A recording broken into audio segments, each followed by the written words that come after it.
नमस्कार दोस्तों, मैं रवि रंजन और आप सभी का इस ड्रीम इट चैनल पर प्रस्तुत करता हूं। दोस्तों, आज हम चर्चा करेंगे मुख्य परीक्षा के प्रश्नों में उल्लिखित कुछ शब्दों का विश्लेषण। जैसे कि आप सभी जानते हैं कि हमारे सिविल सेवा परीक्षा में कुछ शब्दों का बहुत ही महत्वपूर्ण अर्थ होता है। मैं उदाहरण के तौर पर भी आपको समझाऊंगा। जब आप मुख्य परीक्षा में आंसर राइटिंग करते हैं तो वे सारे शब्द आपको दिखाई देते हैं, जैसे कि कारण बताइए, विवरण दीजिए, विश्लेषण कीजिए, आकलन कीजिए, स्पष्ट कीजिए, टिप्पणी कीजिए, परिभाषा स्पष्ट कीजिए। ये सारी चीजें आपको देखने को मिलती होगी। तो आप में से कई सारे बच्चे प्रश्न अच्छे तो लिखते हैं, लेकिन कुछ शब्दों का अर्थ नहीं पता होने के कारण कई बार उत्तर लिखने में गलती कर देते हैं।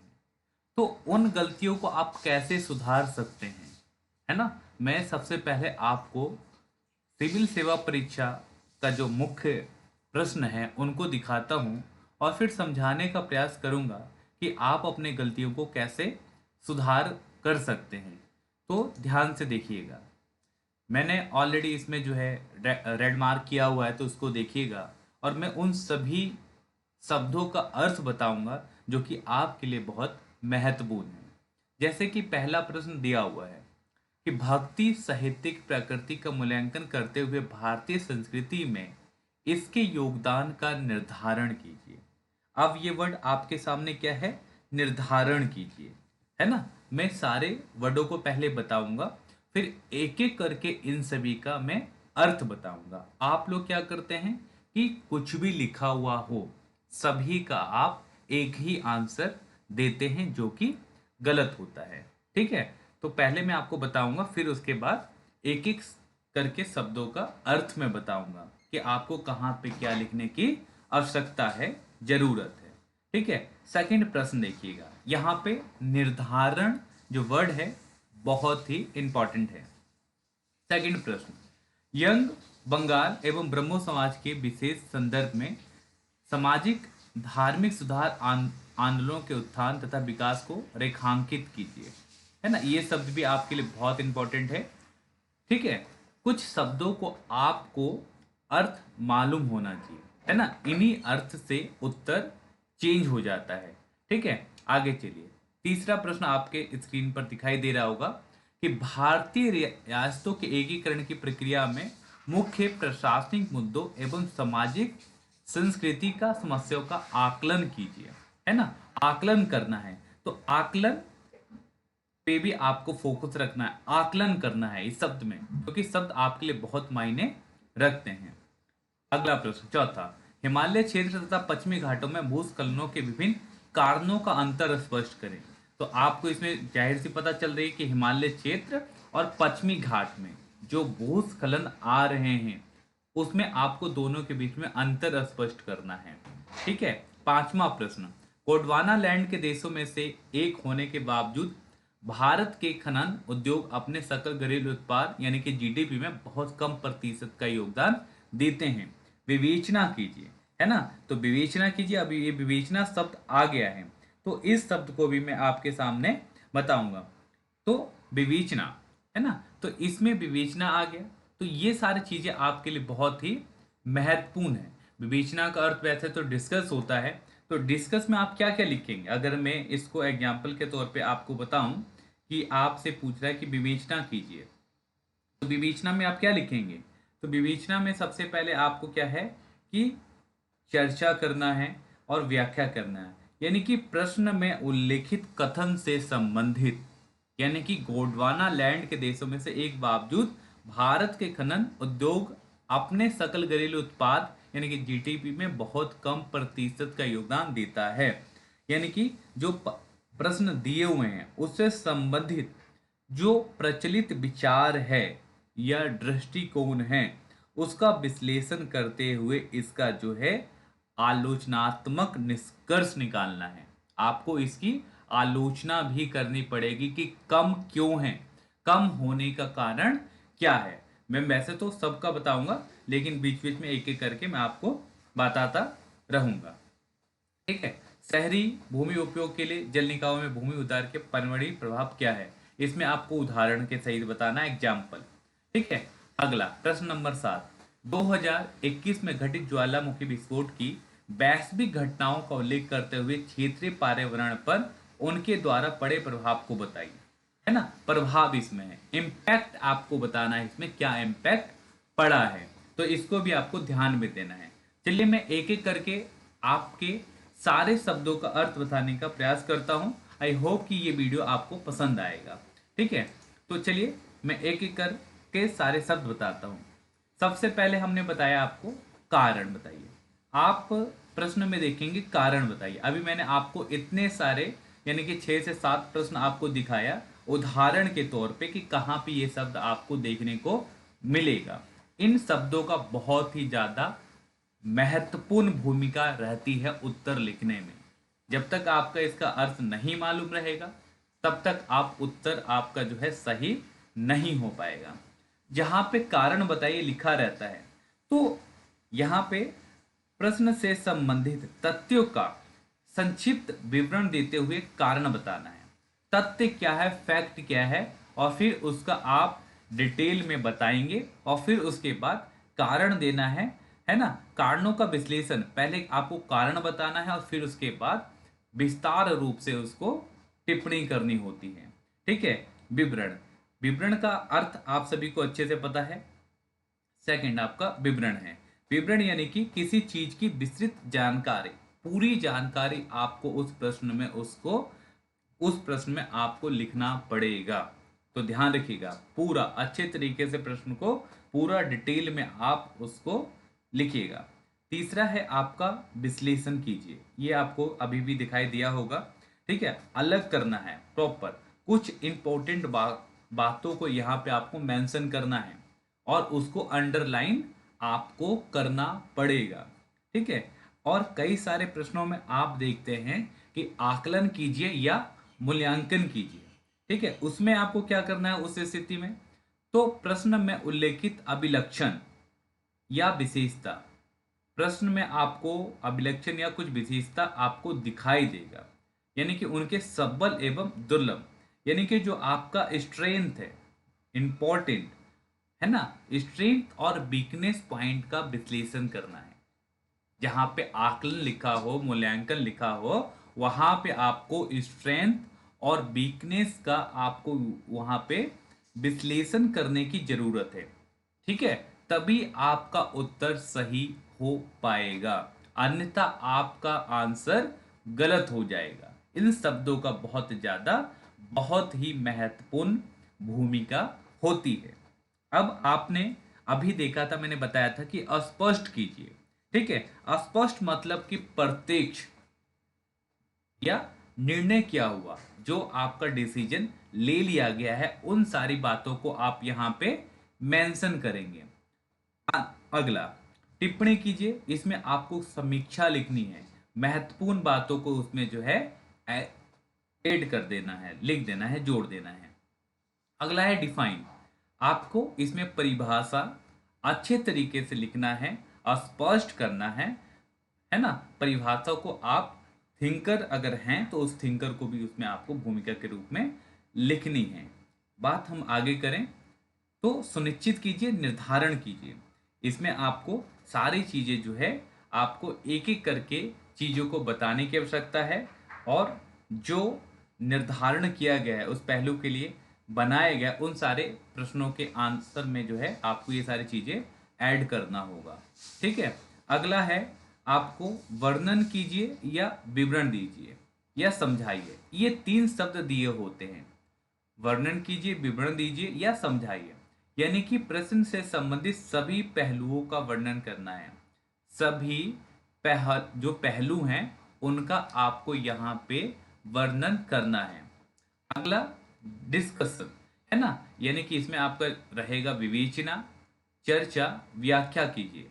यानी कि ये 3 शब्द जहां पे आपको दिखे तो प्रश्न में उल्लेखित कथन से संबंधित सभी जो प्रचलित विचार हैं, दृष्टिकोण है, उसका समग्र रूप से आपको विश्लेषण करना है। और विश्लेषण करने के बाद आपको जो है उसमें आपको जो है आलोचनात्मक निष्कर्ष आपको लिखना है, तो इस बातों का भी आपको ध्यान में रखने की आवश्यकता है। ठीक है, आगे फिर इसमें जो है आपका अंतर स्पष्ट करें। दो चीजों के बीच में आपको पता है कि अंतर स्पष्ट कैसे होगा, या विवेचना कीजिए। ठीक है, तो इसमें प्रश्न में उल्लेखित जो कथन है, विशेषता है, उसके बीच में आपको जो है अंतर स्पष्ट करना है। ठीक है, और इस अंतर को स्पष्ट करने के लिए आप लाइन बना सकते हैं, पैराग्राफ में लिख सकते हैं, या फिर आप इसके लिए डाटा का यूज करके इन सारी चीजों को बता सकते हैं। ठीक है, अगला, आपने कई सारे प्रश्नों में देखा होगा कि मूल्यांकन कीजिए, समीक्षा कीजिए। तो इसमें क्या है कि आपको प्रश्न में उल्लेखित कथन है, विशेषता है, इसका मूल्यांकन करते हुए निष्पक्ष विश्लेषण करना है। आपको निष्पक्ष, किसी का पक्ष आपको इसमें नहीं लेना है। ठीक है, जहां पे आप स्पष्ट व्याख्या कीजिए लिखा रहता है, वहां पे प्रश्न में उल्लेखित कथन या विचार का सरलीकरण या सरलीकृत विश्लेषण करना है, जो कि संभवतः कठिन या आपका जो है दुर्बोध प्रतीत होता है। जो कठिन या दुर्बोध प्रतीत होता है, ये सारी चीजें आपको यहाँ पे मेंशन करना है, लिखना है। ठीक है, एक्सप्लेन यानी कि व्याख्या जहां पे लिखा हो, ठीक है, स्पष्ट हो, कारण बताइए, समझाइए। इन प्रश्नों में सभी कथनों का, बिंदुओं का स्पष्ट रूप से विश्लेषण करना है। सभी कथनों का, सभी पॉइंट का स्पष्ट रूप से विश्लेषण करना, यानी कि दो तीन प्रश्न एक साथ दे दी जाते हैं कई बार, तो उन प्रश्नों को आप जो है बिंदुओं का स्पष्ट रूप से विश्लेषण करें। ठीक है, फिर जहां पे विवेचना हो, आलोचनात्मक प्रशिक्षण कीजिए। तो यहाँ पे आपको किसी बिंदु या मुद्दों के पक्ष और विपक्ष दोनों का स्पष्टीकरण करना है। जहाँ पे विवेचना, आलोचनात्मक प्रशिक्षण कीजिए लिखा हुआ होता है, तो बिंदु यानी कि प्रश्न में उल्लेखित जो बिंदु हैं, मुद्दे के पक्ष और विपक्ष, यहाँ पे आप देख रहे हैं कि पक्ष और विपक्ष दोनों का स्पष्टीकरण करना है, और आपको जो है अंतिम निष्कर्ष साक्ष्यों के द्वारा समर्थित होना चाहिए। और कुछ बिंदुओं को क्यों नकार दिया गया है, इसकी भी व्याख्या करना है, क्यों नकारा गया है। कई सारे प्रश्न होते हैं, कई सारे इसके कारण होते हैं, तो उसको भी आप बताएंगे। ठीक है, एक्सप्लेन, कारण बता के आपको उत्तर लिखना है। मूल्यांकन, आप अच्छे से जो है कुछ आपके जो वीकनेस पॉइंट है वो सारी चीजें आप इसमें ऐड कर देंगे। ठीक है, कहीं पे लिखा हुआ, कई बार कई प्रश्नों में लिखा हुआ होता है कि प्रकाश डालिए या प्रतिपादन कीजिए। मुख्य बात, इसमें जो है मुख्य बात वो आपको बताना होता है, मुख्य मुख्य बातें बतानी होती हैं, तो उन सारी चीजों को आप यहाँ पे ऐड करेंगे। ठीक है, तथ्यों का विवरण देते हुए उनके आधार पर विश्लेषण कीजिए। कई सारे प्रश्नों में लिखा रहता है कि तथ्यों का विवरण देते हुए उनके आधार पर विश्लेषण कीजिए, तो ये भी आपको लिखना है।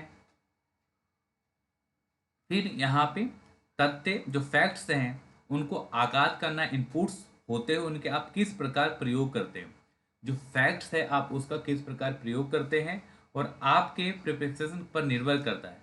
लेकिन आपके जो दोषपूर्ण नहीं होना चाहिए, जो प्रिफिक्सेशन आप लिखते हैं उसमें ये सारी चीजें जो है दोषपूर्ण नहीं होना चाहिए, यानी कि युक्त संगत या तर्क विश्लेषण करें। ठीक है, आपके उत्तर को विभिन्नता प्रदान करता है। ठीक है, कई जगह लिखा रहता है कि उदाहरण दीजिए, जैसा कि मैंने अभी प्रश्नों में बताया था, उदाहरण दीजिए, उदाहरण आंकड़ा देते हुए कथनों की पुष्टि करें। तो इसमें आपको सारा फैक्ट और एग्जाम्पल, ये सभी चीजों को लिख करके आगे बढ़ना होगा। मेंशन के लिए भी आता है, उल्लेख कीजिए, चीजों को बताइए, अच्छे से रूपरेखा उसका तैयार करिए, आउटलाइन तैयार करिए। ठीक है, पॉइंट आउट, इसमें निर्देश, जो जो बातें कही गई हैं उन सारी बातों को आप इसमें लीजिए। रीजन, इसमें आपको जो है तर्क, कारण, दो चीजें पूछी जाती है हमेशा, तर्क और कारण, यानी कि प्रश्न में दिए गए शब्दों का तार्किक विश्लेषण किया जाना चाहिए। जो आपके सामने प्रश्न हो उसमें कुछ शब्द दिए होते हैं, उसका आप तार्किक विश्लेषण करेंगे, यानी कि विस्तार से उस टॉपिक का चर्चा करेंगे। ठीक है, अब अगला देखें, भूमिका। कई सारे प्रश्नों में लिखा रहता है कि इसका क्या भूमिका था। अगर प्रश्न में किसी व्यक्ति विशेष का नाम होता है, महात्मा गांधी की क्या भूमिका थी, है ना, लक्ष्मीबाई की क्या भूमिका थी, पंडित जवाहरलाल नेहरू की क्या भूमिका थी, तो उसकी भूमिका पर टिप्पणी करते हुए संक्षिप्त रूप से उन तथ्यों और कारणों पर भी प्रकाश डालें। जो तथ्य हो, फैक्ट हो, कारण हो, उस पर भी आपको दो चार पॉइंट ऐड कर दीजिए, जो कि उस व्यक्ति की भूमिका अदा करने के लिए अवसर प्रदान करता है। यानी कि भूमिका में हम लिखेंगे, कमी या कारण लिखेंगे कि भारत आज़ाद हुआ तो महात्मा गांधी का रोल बहुत ज़्यादा था, है ना, अगर महात्मा गांधी नहीं होते तो क्या होता, होते तो है ना, अभी होते तो क्या होता। ये सारे चीजें से क्या होता है कि उस व्यक्ति के इम्पोर्टेंसी पता चलती है कि अवसर कितना है ना। तो ये चीजें भी आपको ध्यान में रखना हो। ठीक है, तो फिर यहाँ पे आपको सार्थकता या महत्व, इम्पोर्टेंसी कितनी है, इन चीजों को भी आपको ध्यान में रखना है। यानी कि प्रश्न के उत्तर में योगदान और रिजल्ट के महत्व पर भी प्रकाश डालना है, क्या इंपॉर्टेंसी रही है। जहां तक संभव हो आपको यहाँ पे हमेशा सकारात्मक दृष्टिकोण लिखना पड़ेगा। यहाँ पे क्या है, आपको सकारात्मक दृष्टिकोण लिखना पड़ेगा, जिसमें आपको जो है एक सिंबल या महत्व पर, इंपॉर्टेंसी पर प्रकाश यहाँ पे डालने की आवश्यकता है। तो इसको भी आप लोग ध्यान से समझिएगा। कई प्रश्नों में लिखा होता है प्रमुख चीजों पर टिप्पणी करें, बताएं। तो ऐसे प्रश्न में महत्वपूर्ण योगदान वह परिणामों को महत्व देना है, आपको इंपॉर्टेंट देना है। क्या परिणाम रहा, क्या इंपॉर्टेंस है, इसको भी आपको बताना है। अब अभी मैंने आपको दिखाया था कि रूपरेखा है, विकास का निरूपण है, अनुरेखन, उल्लेख, वर्णन। अगर ये सारे शब्द एक साथ मिल जाए तो ये शब्द अपने आप में स्पष्ट है, लेकिन किस प्रकार से प्रश्न में उल्लेखित, यानी कि किसी प्रकार से प्रश्न में उल्लेखित बातों का विकास होता है, इस पर अधिक बल दिया जाना चाहिए। यानी कि आपको ये शब्द दिखें तो इस पर भी आपको इंपॉर्टेंसी दिखाई देना चाहिए, आपको पता होना चाहिए कि ये शब्द आपको क्या कह रहा है। ठीक है, और फिर किसी सीमा तक, है ना, ये शब्द भी आपको देखने को मिलेगा प्रश्न में। तो कोई भी कथन या कारण किसी सीमा तक, कहाँ तक उचित है, कहाँ तक ठीक है, कहाँ तक गलत है, अनुपयुक्त है, इस कथन में उल्लेखित बात का किस सीमा तक, कहाँ तक योगदान, भूमिका हो सकती है, ये सारी चीजें भी आपको पता होने चाहिए। अगर ये आपको पता रहेगा तो आपकी ये जो मुख्य परीक्षा का जो आंसर राइटिंग लिखते हैं तो आपके लिए बहुत ही ज़्यादा इम्पोर्टेंट रहेगा, है ना। कुछ मैं आपको कुछ प्रश्न और भी दिखा देता हूं ताकि आपके लिए और भी अच्छा रहे, समझ में आ जाएगा, है ना। जैसे कि मैंने आपको बताया था कि विस्तार पूर्वक, है ना, देखिए प्रश्न में विस्तार पूर्वक, है ना, अभी मैंने बताया था विशिष्टता की जांच करिए, है ना, भूमिका का परीक्षण कीजिए, है ना। तो इन शब्दों के लिए आपके लिए बहुत इंपॉर्टेंट रोल है। ठीक है, टिप्पणी करें, कमेंट करें, है ना, स्पष्टीकरण स्पष्ट कीजिए। ठीक है, तो ये सारी चीजें आपके लिए कितना इंपॉर्टेंट है मैं ये बताना चाहता हूं, है ना। मूल्यांकन कीजिए, ठीक है, वर्णन कीजिए। तो ये शब्द आपको सारे मुख्य परीक्षा में आपको दिखाई देंगे। अगर आप इस वीडियो को अच्छे से देख लेते हैं तो आपके लिए बहुत फायदा करेगा। विवेचना कीजिए, क्या प्रभाव है, क्या इम्पैक्ट है, इस पे भी आप चीजों को समझ सकते हैं। ठीक है, विस्तार से प्रकाश डालिए। ठीक है, फिर प्रभावित कितना करता है या विवरण कीजिए। तो ये सारे शब्द आपको आपके मुख्य परीक्षा के प्रश्न पत्र में देखने को मिल जाएगा। ठीक है, तो आई होप कि ये वीडियो आपको अच्छा लगेगा। अच्छा ना भी लगे तो आप सजेशन के रूप में कमेंट में लिख सकते हैं कि कहाँ पे क्या सुधार करना है। ठीक है, आई होप कि हम आपके कमेंट को पढ़ेंगे और सुधार करने का प्रयास करेंगे। ठीक है, थैंक यू सो मच। अगर आपको वीडियो अच्छी लगी हो तो लाइक कमेंट करें और सब्सक्राइब करना ना भूलें। Thank you. ठीक है, फिर मिलते हैं नेक्स्ट क्लास में, तब तक के लिए धन्यवाद।